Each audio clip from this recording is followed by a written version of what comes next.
Okay, magandang gabi po mga kapatid. It is a privilege once again to be able to deliver to you God's Word. And nandito pa rin po tayo sa pag-aaral ng aklat ng mga taga-Filipos. Kaya niyo pong basahin ko po sa inyo this time naman sa Tagalog para mas lalo po natin maintindihan yung ating passage na ating pag-aaralan sa gabi ito. Ganito po sinasabi sa Tagalog: "Datapwat inaasahan ko sa Panginoong Hesus na suguin madali sa inyo si Timoteo upang ako naman ay mapanatag pagkaalam ko ng inyong kalagayan. Sapagkat walang taong katulad ko ang pag-iisip na magmamalasakit na totoo sa inyong kalagayan. Sapagkat pinagsisikapan nilang lahat ang sa kanilang sarili, hindi ang mga bagay ni Hesukristo. Ngunit nalalaman ninyo ang pagkasubok sa Kanya na gaya ng paglilingkod ng anak sa Ama, ay gayon, naglilingkod siyang kasama ko sa ikalalaganap ng Ebanghelyo. Siya ang aking inaasahang suguin madali pagkakita ko kung ano ang mangyayari sa akin. Datapwat umaasa ako sa Panginoon na diya'y makakarating din naman akong madali. Ngunit inakala kong kailangang suguin sa inyo si Epaphroditus na aking kapatid at kamanggagawa at kapwa-kawal at inyong sugo at katiwala sa aking kailangan.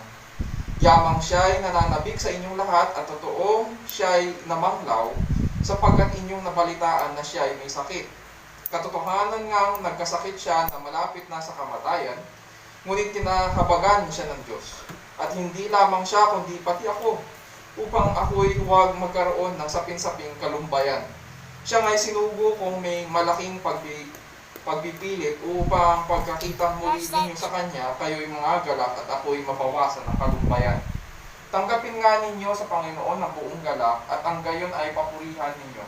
Sapagkat dahil sa pagpapagal kay Kristo ay nalapit siya sa kamatayan na isinasapanganib ang kanyang buhay upang punan ang kakulangan sa inyong paglilingkod sa akin." So ito po ang salita ng Panginoon, purihin ng ating Diyos. Ang title po ng ating pag-aaralan sa gabing ito ay Two Messengers of Joy or Examples in Doing Ministry, or mga halimbawa ng pagmamalasakit habang naglilingkod.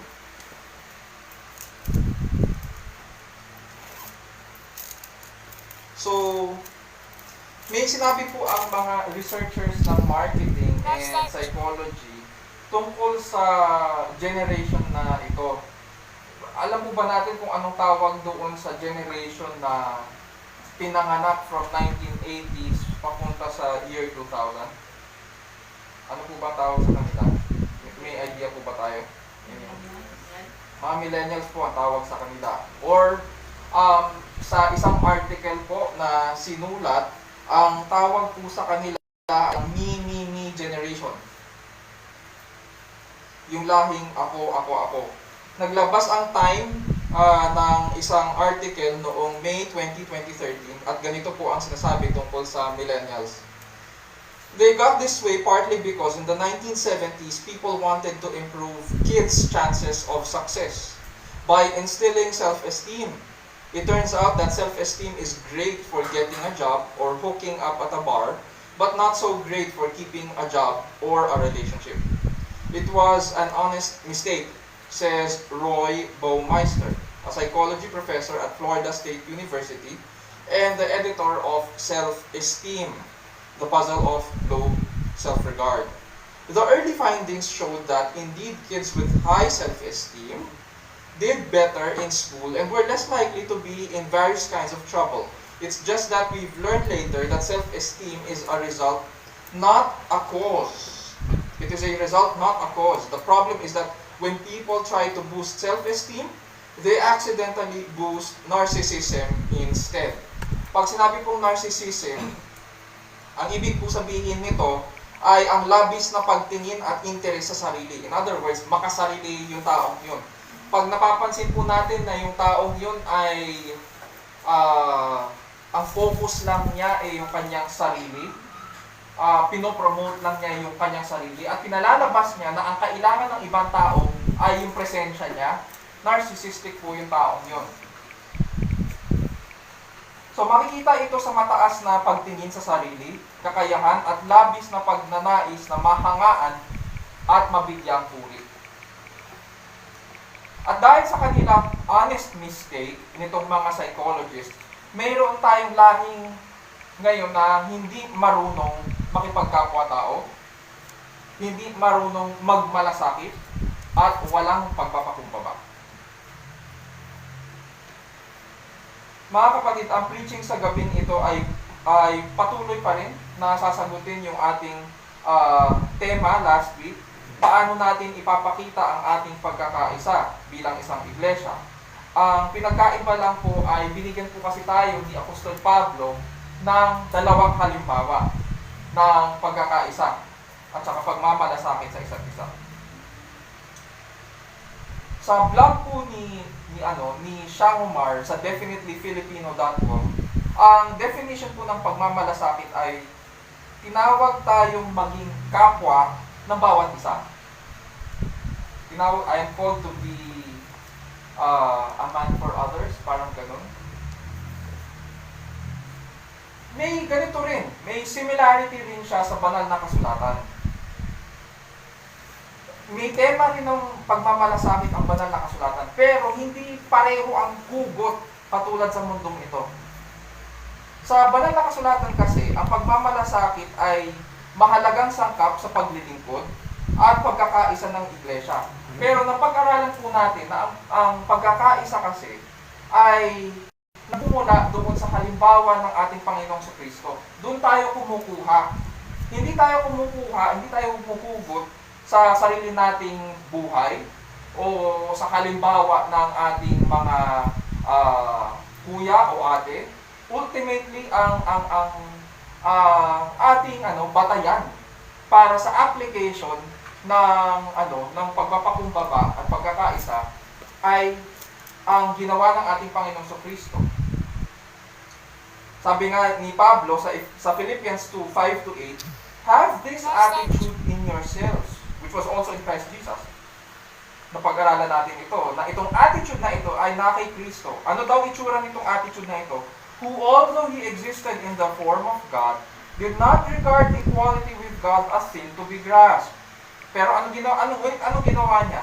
He emptied himself, taking the form of a bondservant and being made in the likeness of men. Being found in appearance as a man, itong attitude na ito ay makikita, he humbled himself by becoming obedient to the point of death, even death on a cross. So, bagamat pinahahalagahan natin ang ating mga pamilya, dahil tayo ay kung titignan natin ang ating society, compared sa ibang Western nations, ang Pilipinas ay collectivist. Pag sabi collectivist, mahalaga sa atin ang pamilya. Kaso ang problema sa atin, bagamat ganun yung kultura natin, tingnan natin kung ano yung tinuturo sa atin, araw-gabi. Sa advertisement sa TV, narinig na natin siguro itong commercial na ito. Sarap ng lutong nanay. Nung isang araw, kinakanta yung guy. Ano ibig sabihin nun? Hindi naman pinupuri talaga yung lutong nanay. Ang pinupuri doon, yung produktong binibenta. So ano ibig nila sabihin doon? Bilhin mo ito para ganito ang maging tawag sa'yo. Diba? So, ang pinopromote pa rin yung sarili pa rin. Diba? Pangalawa, may mga ganito klaseng mga kasabihan. Sikap at tiyaga at panalangin lang.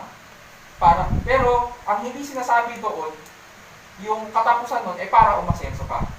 Diba? Pag magbibilin ka o manalangin ka, huwag kang titigil. Bakit? Kasi, sa kultura natin, pag nanalangin ka, baka swertihin ka. Swerte rin, sa kultura natin. Diba? At saka, sabayan mo na rin ang sikap at tiyaga. Pero, saan pa rin patungo yun? Sa sarili. Kasi, kailangan mo umasenso. Sarili pa rin ang pinag-uusapan. Pag tinignan po natin yung mga latest gadgets ngayon, mga tablets at mga cellphones, pumatok ang mga cellphone, lalo na. May front camera na. Naabutan ko pa yung mga first generation ng mga cellphone na walang front camera. Ngayon, lahat ng cellphones, kailangan kahit ano, kahit yung pinakamababa, yung pinakaunang, yung entry level na cellphone, mayroong camera. Bakit? Para ma-promote mo yung mukha mo. Diba? Sa social media. Kahit hindi ka na humiling dati, kailangan tanungin mo yung mga dumadaan, pwede mo ba akong kunan ng picture? Medyo hassle. Pero sa generation na ito, yung mga millennials, gagawin na nila yung gusto nila kahit sa sa kamay na nila yung cellphone. Madaling-madali na i-promote nila ang kanilang mga sarili. At alam nila ngayon kung ano yung, may angulo pa yan. Pag ganyan-ganyan po. Tagal. Bago pindutin yung ano. Diba? May angulo pa yun eh. Sa jeep at sa elevator at saka sa mga entrances ng mga offices at saka malls, mapapansin po natin ang mga kabataan. Lahat nakatutok sa kanilang mga cellphone habang naglalakad. Tatawid sa daan, naka-cellphone. Katabi nila yung mga kaibigan nila, lahat naka-cellphone pa rin. Nakatutok sa YouTube, sa Facebook, sa Twitter, Instagram. Naka-earphones pa. Pero, magtataka tayo, lalo na sa mga public transportation, pag may aakyat na mas matanda sa kanila, hindi sila mabilis na magparaan. Bakit? Kasi nakatutok doon eh. Bukod doon, iba yung tinuro eh. Sabi nga, sila yung new generation eh. Mabagal sila magparaan. Ang bagal umusog sa jeep para iba ang magbigay ng space para may mauupuan. Sa mga churches, mapapansin din natin may problema. Si pastor dumating na sa mga churches. Tinignan muna yung paligid, tapos dun dumating sa churches. Sa mga churches, ito naman ang problema. Yung mga mensahe sa churches ay tungkol sa pansariling pagpapaunlad. Mapapansin natin yun. Makinig tayo na lang sa mga messages. How to be happy. How to be an encourager. How to be an influencer. How to influence others for Christ. Parang naging seminar tuloy sa personal individual development. Pero pag tinignan natin, puro pansarili yun. Saan na yung church? Nawawala. Puro sarili ang focus. Makikita natin ngayon, araw-gabi, 7 days a week, ganito ang exposure natin at ng ating mga kabataan. Sa gabing ito, nais ko pong ipakita na mas lalo natin kailangan na ituro ang kahalagahan ng pagmamalasakit. Pag ginagamit ng Panginoon ang panahon ito, itong panahon ng paghihirap, pagtitiis, itong crisis upang palaguin ang iglesia. At sa mga panahon ito, mas kailangan natin ang isa't isa para manatili sa pananampalataya at mapalakas ang loob ng bawat isa at makapagpatuloy sa paglilingkod. So last week, tinanong po natin, ano ba ang dapat natin gawin para maipakita ang ating pagkakaisa sa gitna ng krisis? So mapapansin niyo, yung series of messages natin ay puro tungkol sa pagiging isang iglesia, yung pagkakaisa. At ngayon naman, so last week tinanong natin, ano ba paano natin maipapakita ang pagkakaisa sa gitna ng krisis? Una-una, maging mabusisi sa ating pananampalataya hanggang sa huli. Pangalawa, magtiis at magtimpi para magsilbing liwanag sa dilim ng sanlibutan. At pangatlo, makigalak tayo at makisama sa paghahandog buhay sa isa't isa. We need to give our lives for one another. Just as Christ gave His life for us. So, sa umagang ito, itutuloy lang natin po yung pagsagot doon sa tanong. Anong dapat natin gawin para maipakita ang ating pagkakaisa sa gitna ng krisis? At dito, nabanggit ko kanina, nagbigay si Apostol Pablo ng dalawang halimbawa. So sa verses 19 to 24, makikita po natin yung halimbawa ni Timothy. Sino ba si Timothy? Sa verses 25 to 30, makikita naman din po natin ang halimbawa ni Epaphroditus. Sino po ba si Epaphroditus? Which now leads us doon sa verses 19 to 24. So buksan po natin ang ating mga Bible sa Philippians chapter 2, verses 19 to 24. Ganito po sinasabi, But I hope in the Lord Jesus to send Timothy to you shortly, so that I also may be encouraged when I learn of your condition. For I have no one else of kindred spirit who will genuinely be concerned for your welfare, for they all seek after their own interests, not those of Christ Jesus. But you know of his proven worth, that he served with me in the furtherance of the gospel, like a child serving his father. Therefore, I hope to send him immediately, as soon as I see how things go with me. And I trust in the Lord that I myself also will be coming shortly.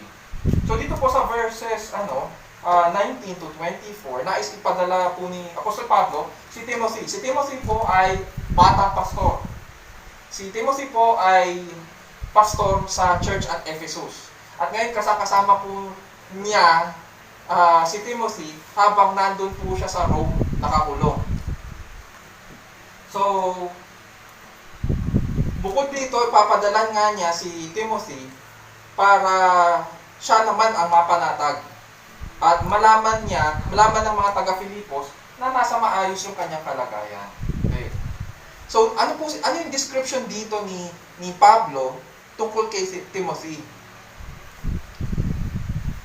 So, dito, sa verse 20, sinasabi po ni Pablo na may natural na pagmamalasakit si Timothy. Sabi niya sa verse 20, I have no one else of kindred spirit who will genuinely be concerned for your welfare. So dito po, natuto po si Timothy kasi sa mga pamamaraan ni Apostol Pablo. Pag binasa po natin yung Book of Acts, makikita po natin kung paano siya tinuruan ni Pablo. At bukod doon, kaya nga siya naging pastor din sa pag binasa po natin yung Ephesians at saka 1 Timothy, letter to 1 Timothy, makikita na yung relationship ni Pablo sa kanyang tawag nga niya dito, ang relationship nila parang ama sa anak eh. Parang ganun, mag-ama sila eh. So, ganun sila ka-close. And sabi dito, sabi ni Apostol Pablo dito, I have no one else of kindred spirit. Wala siyang ibang kilala na katulad niya mag-isip. In other words, si Timothy po, dahil naturuan ni Apostol Pablo, kilalang kilala ni Apostol Pablo kung paano mag-isip si Timothy. At sinasabi niya ngayon sa mga taga-Filipos, habang sinusulat niya itong letter na ito, sinasabi niya, kapareho kong mag-isip yan. Hindi lang yon. Kung ano yung concern ko sa inyo, ganun din ang concern ni Timothy sa inyo. At alam ni Pablo, kaya nga niya ipapadala ngayon si Timothy, alam niya na maaalagaan sila ni Timothy. Number 2. Bukod sa natural na mapagmalasakit si Timothy, hindi siya tulad ng iba na pinagsisikapan lang ang kanilang mga sarili. Parang may pinariringgan dito si Apostol Pablo. Sa verse 21, sabi dyan, for they all seek after their own interests, not those of Christ Jesus. So, sinulat ni Pablo ang liham sa mga taga-Filipos noong 60 to 61 AD. And this was 10 years after nasimulan po niya yung ministry sa Philippi. And it seems at this point, marami-rami na rin nakilala si Apostol Pablo ng mga preacher, especially doon sa Rome. And mukhang pinariringgan pa rin niya dito yung mga ibang, nung nag-aaral tayo, di ba, ng hermeneutics, yung iba sa atin kumuha ng passage dito sa chapter 2. And merong iba sa chapter 1. At sa chapter 1 verse 15, napag-aralan natin na merong ibang nangangaral sa Rome na para i-promote lang yung sarili. Tama yung mensahe, mali ang attitude. Kaya pala nangangaral ay para maging sikat lang, or iniisip nila, total, wala na yung Pablo na yan, nakakulong na, panahon na natin ngayon. Parang ganun ang takbo ng isip nila. Hindi nila interest talaga para makapagpahayag. Wala sa kanila yon. Pero sabi ni Pablo, hayaan nyo na. Hayaan nyo na, total, yung mensahe naman ay tama. So, pero dito, sa chapter 2, verses 19 to 24, especially dito sa verse 21, sinasabi dito ni Pablo na si Timothy hindi katulad nila. Hindi siya katulad nila that they seek after their own interest. Ngunit si Timothy raw ay mapagmalasakit, sabi niya sa verse 20.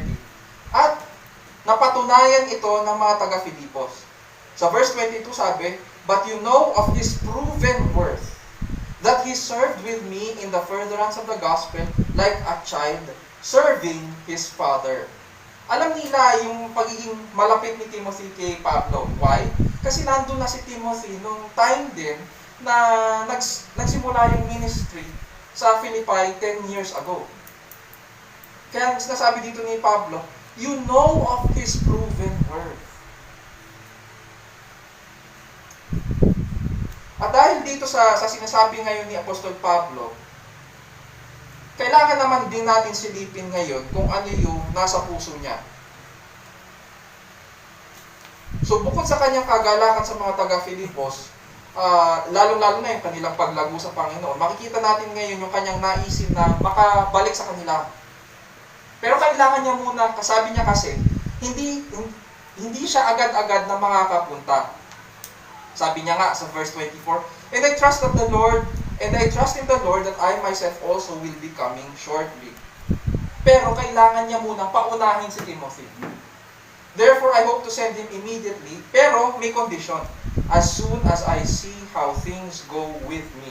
So, ang sinasabi ni Pablo, sa oras na malaman ko na magiging maayos ang kalagayan ko, padadala ko si Timothy. Bakit kaya ganon?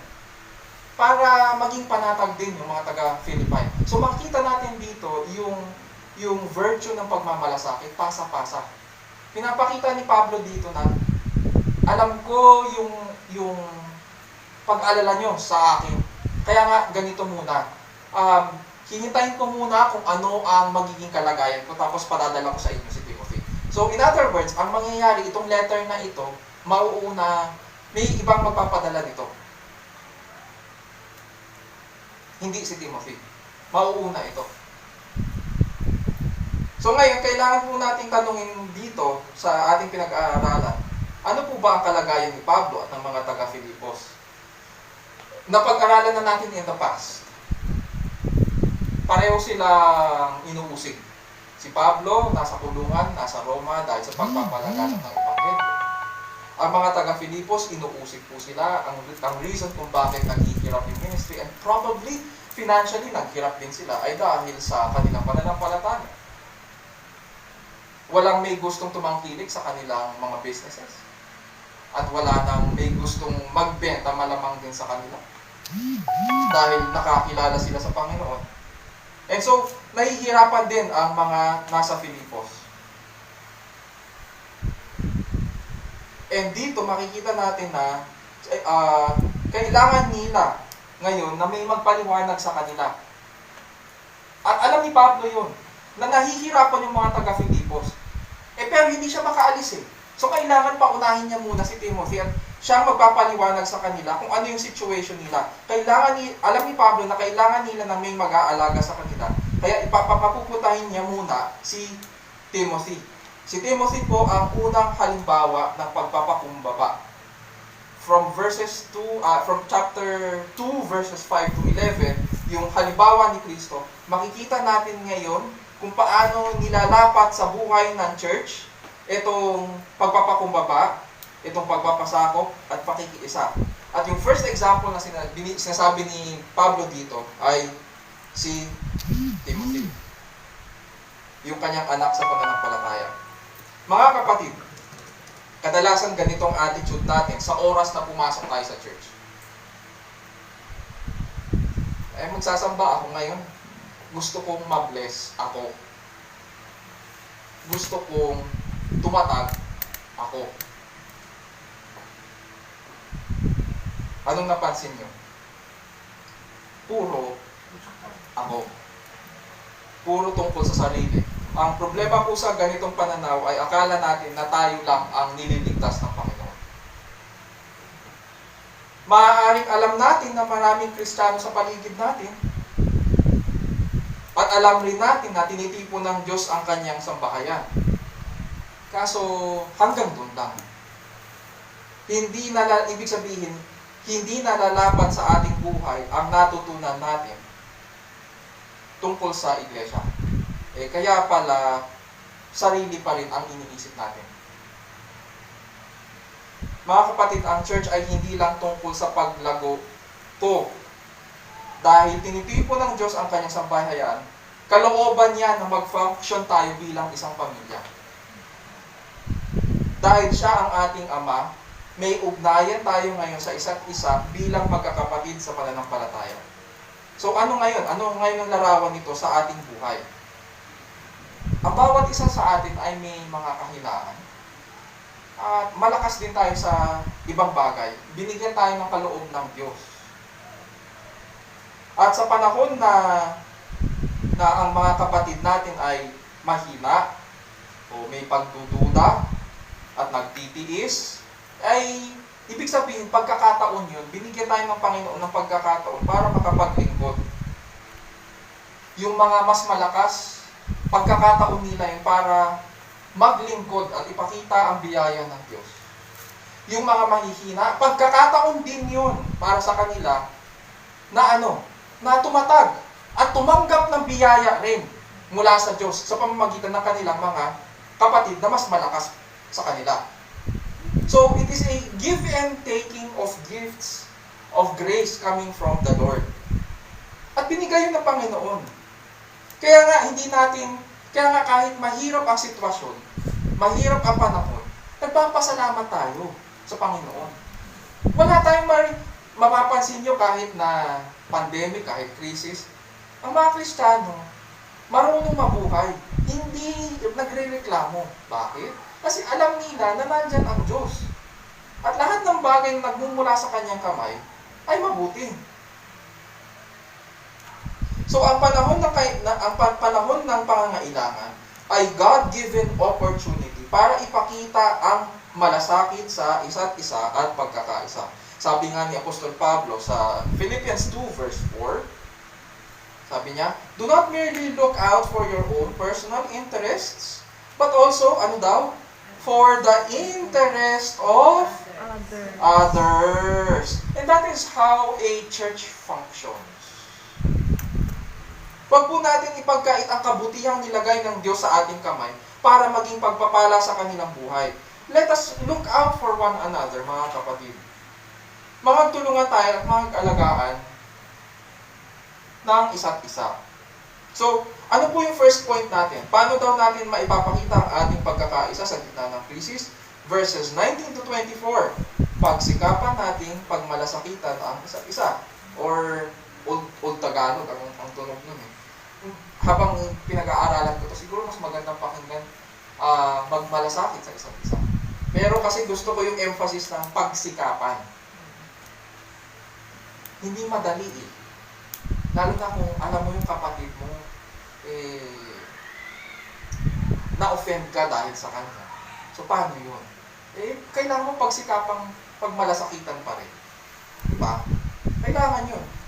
Tayo ba? Kaibig-ibig ba tayo sa harapan ng Diyos?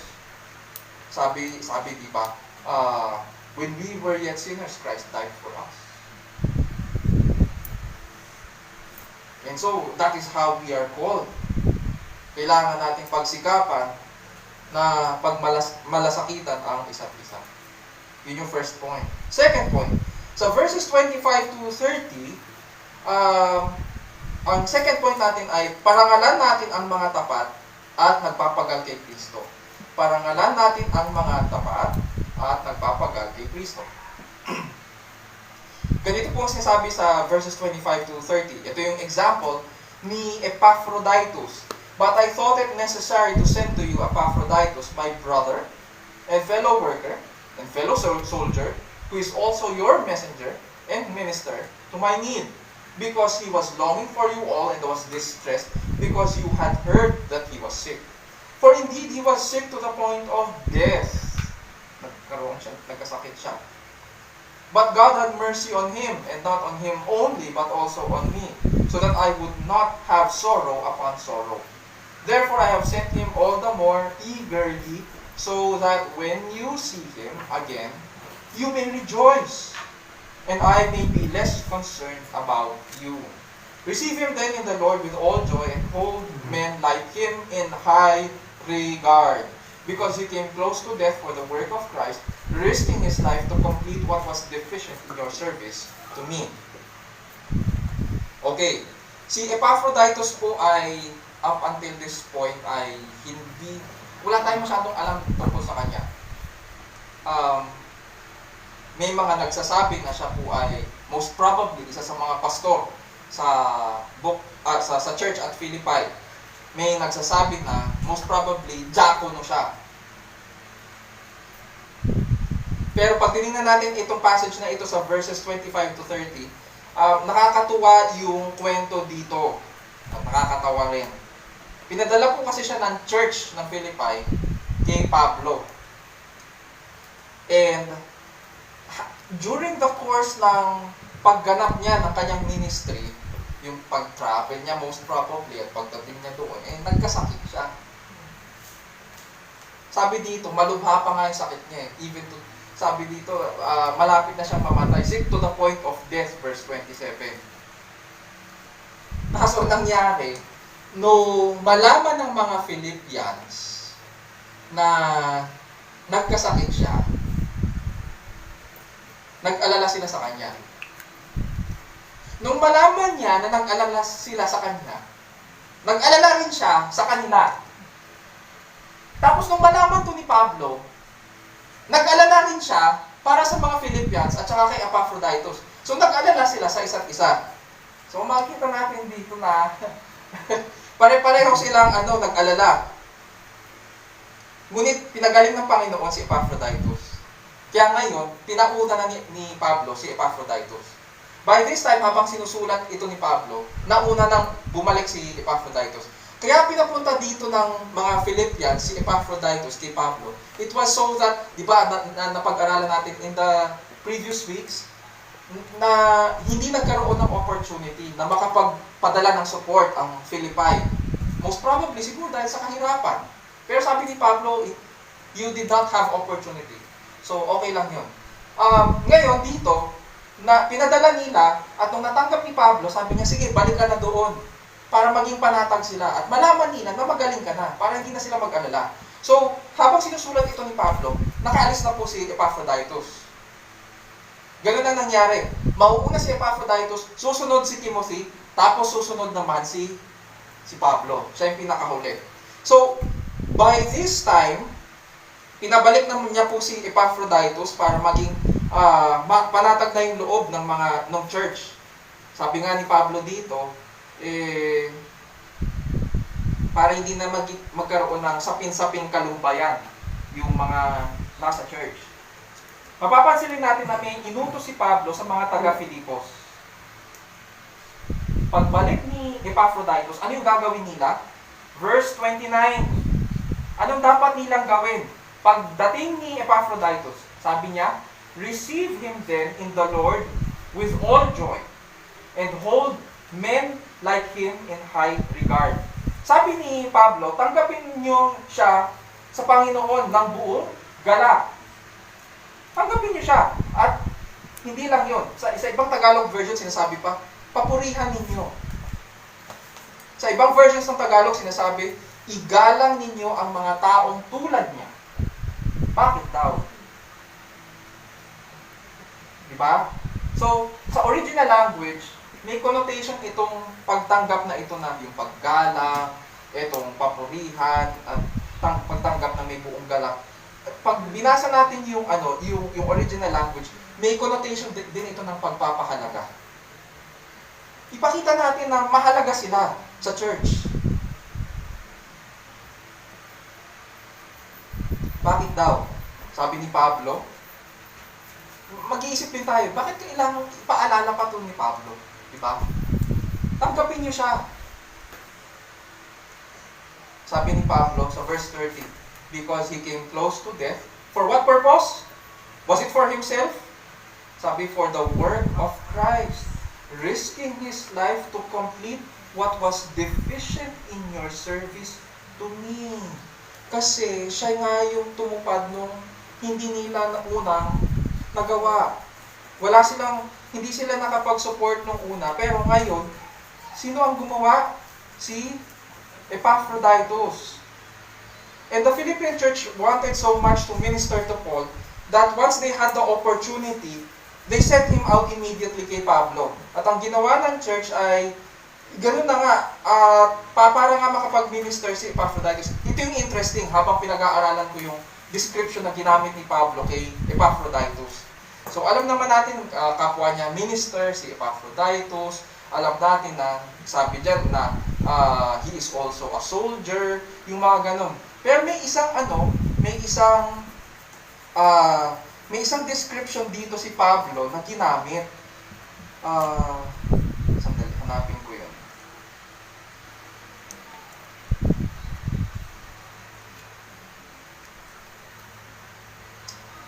Sabi dito, si Epaphroditus raw is also saan ba yung descriptions niya?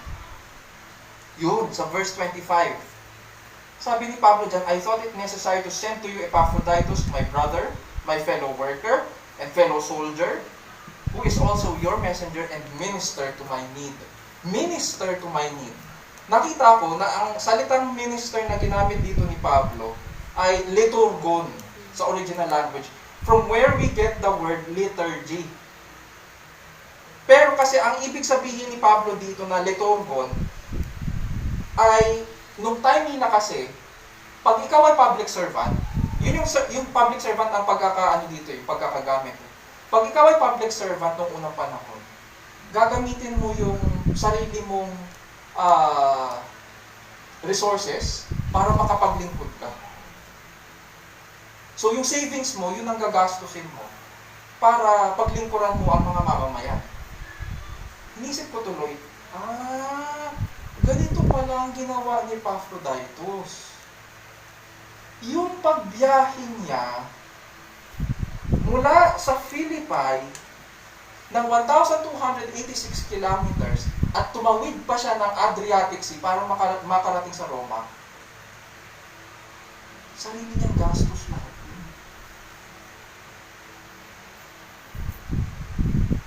It was at his own expense. Lahat gastos niya. Tapos nagkasakit pa siya. Kaya pala ganun na lang.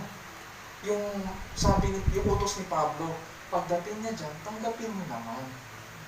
Kilalanin niyo naman yung ginawa niya. Pahalagahan niyo naman. Mga kapatid, it is common sa ministry na magpaalala ukol sa pag-aalaga sa isa't isa. Diba? Sabi nga natin, the church is a hospital. Pumupunta doon ang mga may sakit sa kaluluwa. Kadalasan ang nabibigyang pansin at pangangalaga yung mga may sakit or yung mga may nasa kategorya ng under-discipline para matulungan sila na ma-restore. Sabi nga, discipline is a means to restoration. But while the church is big on caring for the wounded and undergoing discipline, sometimes hindi natin naaalagaan yung mga tapat. Hindi natin nakikita ang mga panganib at paghihirap na naranasan nila para makapaglingkod tayong lahat. Hindi natin nakikita kung paano nila binigay ang kanilang buhay para lang maitawid ang ministry at makapagsamba tayo. Hindi natin nakikita yun at minsan hindi na rin nila sasabihin. Kaya kailangan natin ngayon ng salita ng Diyos na paalalahanan po tayo. At tingin ko ganun din ang ginawa ni Pablo. Kaya kailangan niya paalalahanan sila. May ginagamit ang Panginoon para magbuwis buhay, para makapagsamba tayo ng maayos, para makapag-aral tayo. Hindi naniningil dito si Pablo. Paalala siya para makapagpatuloy sila sa ministry.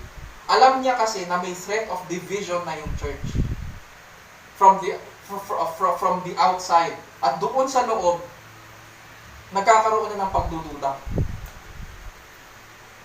So, ang ginagawa niya, sabi niya, magkaisa kayo. Tanggapin niyo si Epaphroditus. Dahil ito yung ginawa niya para sa inyo.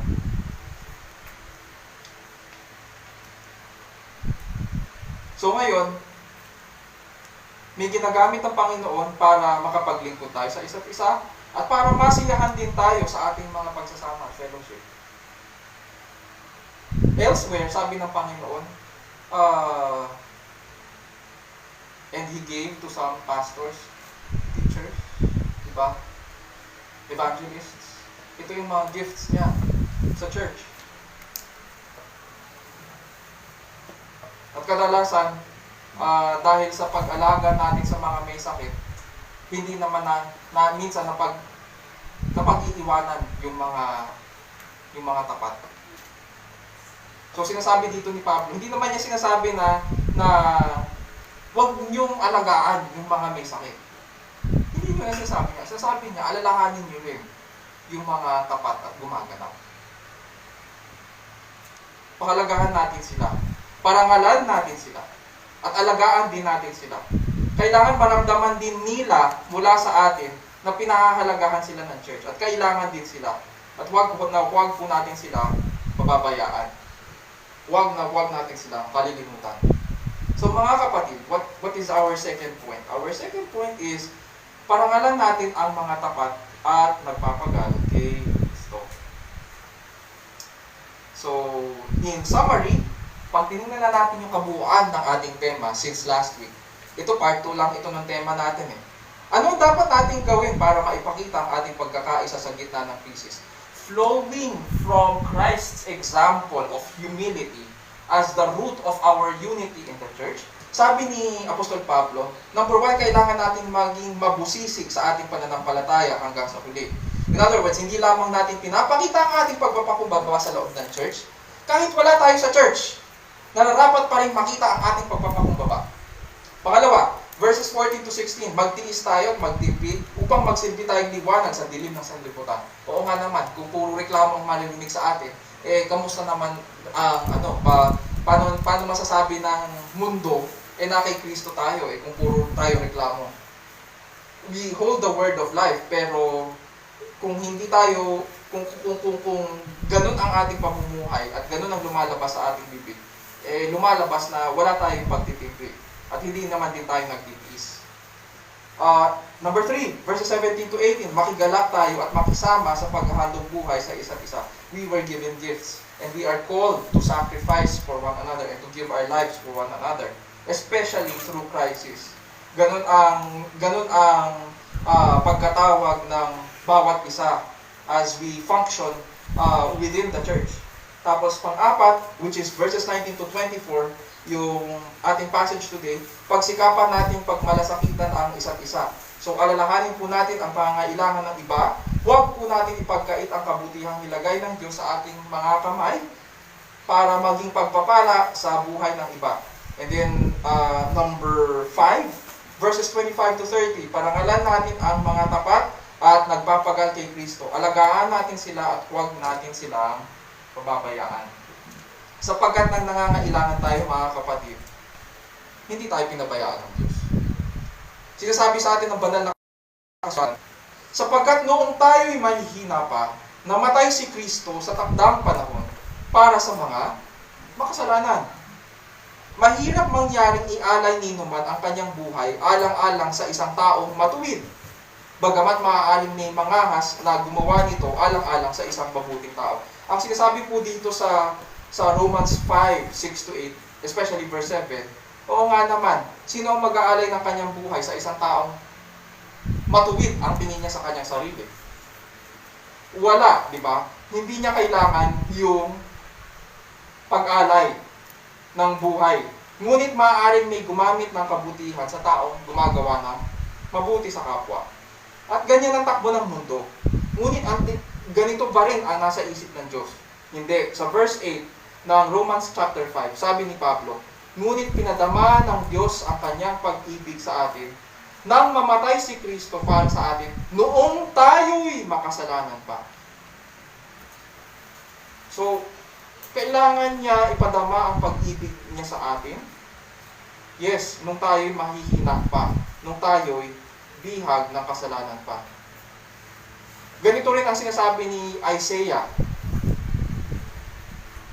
Sa Isaiah 53:5, ganito ang sinasabi, dahil sa ating mga kasalanan, kaya siya nasugatan. Siya ay binugbog dahil sa ating kasamaan. Tayo ay gumaling dahil sa pahirap na tinamo niya at sa mga hampas na kanyang tinanggap. Mga kapatid, hindi po pinagkait ng Diyos sa atin ang kanyang kabutihan po. Bagkus pinadala po niya ito para dumaloy ang pagpapala ng kaligtasan sa atin.